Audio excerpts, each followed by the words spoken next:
Hi, I'm Zach. I'm Allie.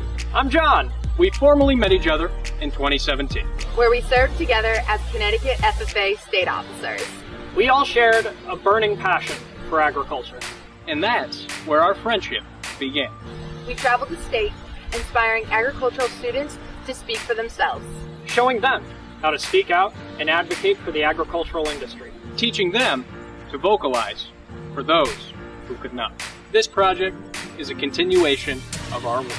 Our work to inspire people with the tales of agricultural innovation. To show the world the amazing people of our industry, so that our farmers across Connecticut get the credit that they deserve. This is Completely Connecticut Agriculture.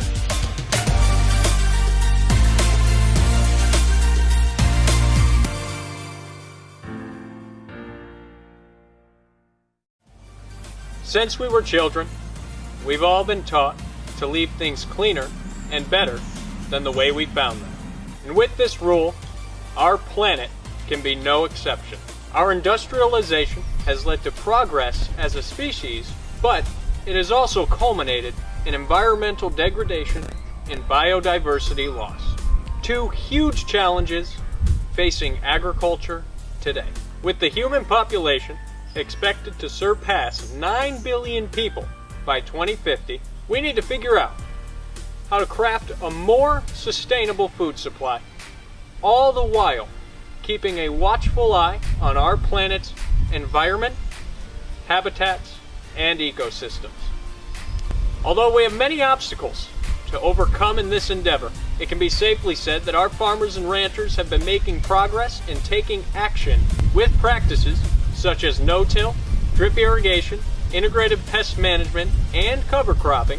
Our producers are helping regenerate the soil and provide biodiversity to their agricultural systems. Our producers here in the Constitution State are stewards of the land and are helping craft a more sustainable food supply for future generations. As we begin our journey and head to the Connecticut River Valley, we must remember the role agriculture plays in the history of the Constitution State. Farmington, after all, got its name for a reason why Roger and Isabel Phillips seek to keep Sub-Edge Farm a traditional and impactful place in their community. We came to Sub-Edge Farm to see the sustainable practices they are implementing here and learn more about the food system they are creating for the communities around them. I'm Roger Phillips. I am the co-owner of Sub-Edge Farm in Farmington and Avon, Connecticut. We grow certified organic fruits, vegetables, culinary herbs, flowers, and we raise pasture-raised beef, chicken, eggs. We had kids and we wanted to give them the best possible, cleanest possible food that we could. And one of the ways we thought about doing this is growing it ourselves. I ended up looking at an urban farm in New Britain and sort of asked one day if I could get a part-time job there.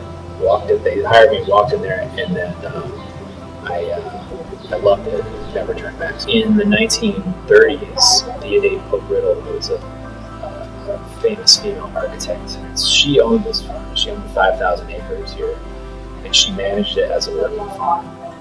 Alongside of her school, Avon Old Farm School, which we bordered. And it was back then it was progressive in that she was growing all the food for the school. So about the beef and the potatoes and the carrots and the eggs and the pork, everything was from here. So her name for the farm was Sub-Edge Farm. And so when we took over the place, we were kind of looking back at the history of it and said, this is a really cool name. We wanted to respect the history of the place, so we kind of brought that back. We definitely wanted to be a community-oriented farm, so community-supported agriculture is kind of like the perfect model for that, where members of the community, families can really become a part of the farm by investing financially. The CSA allowed us to take something from the community and then give it back that season. And then we also give a portion of the food that we grow to local food banks as well. That's an important part of what we do. My experience the last 20 years, where we used to have to drive quite a distance to be able to find some nice organic produce or grass-fed beef. now it's not as hard as it used to be. Like, it just gets more and more local. So you have your corner, your neighborhood farm, or your neighborhood brewer, your neighborhood baker, your neighborhood butcher, that kind of thing. That's what I would like to see more of that happen. I also think we should look at maybe more of a regional outlook, like all of New England and New York and New England. How can these regions work together to create a local food system? So we are certified organic. We are certified organic farm. Our vegetables, flowers, fruits, culinary herbs, our pasture and hay are all organic. The basic idea that care in the soil is the most important thing. As farmers, we're stewards and making sure that we're doing things like growing cover crops or not polluting the waterways. All of those things are sort of central to organic, and that's what we wanted to do from the start. So we knew right away that we wanted to be certified organic to express like this is important to us, this is what we believe in. So there's a lot more hand weeding, there's a lot more people power involved. But for us, we think that's good. We want people on our farm. We want to employ people. And when we started, it was really Isabel and I doing kind of everything. The first 2 years were very difficult. We were like working all day, all the time, out of a tractor in the dark kind of thing. And so as we started to grow, one of the big things that's changed is we've been lucky to have such an amazing staff join us. We've been able to find excellent people who we can trust completely. So we have Alex, who's our livestock manager. We have Aaron, who's our field manager. We have Sab, who's our harvest manager. And though that trio really, it's sort of been a growth step to be able to let go a little bit and trust these people to take care of business, and they've done an outstanding job. We do a lot of poultry, so we do a lot of pasture-based poultry, and that includes meat birds, it includes laying hens, and Thanksgiving turkeys that we do. So we have 750 layers that we do a year, and we do about 120 meat birds every 2 weeks, and we have about 200 or so Thanksgiving turkeys.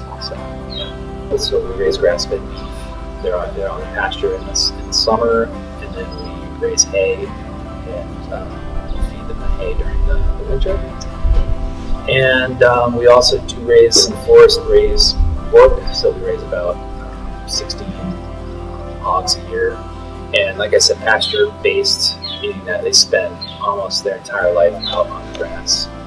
They're scratching around, getting a lot of their diet from the pasture and the bugs that they're eating, supplemented with grain, and of course clean water. And so, like Joel Salatin says, it's polyculture. So there's many different things happening at once. And it's almost like it's a dance. It's like that comes together and everything works in harmony. So our livestock and our animals, like I said, sometimes our vegetable scraps are going to go to the pigs or the chickens, and then the chickens are fertilizing the fields that in 2 years are going to be vegetable fields. As far as like what kind of marketing you want to be able to do,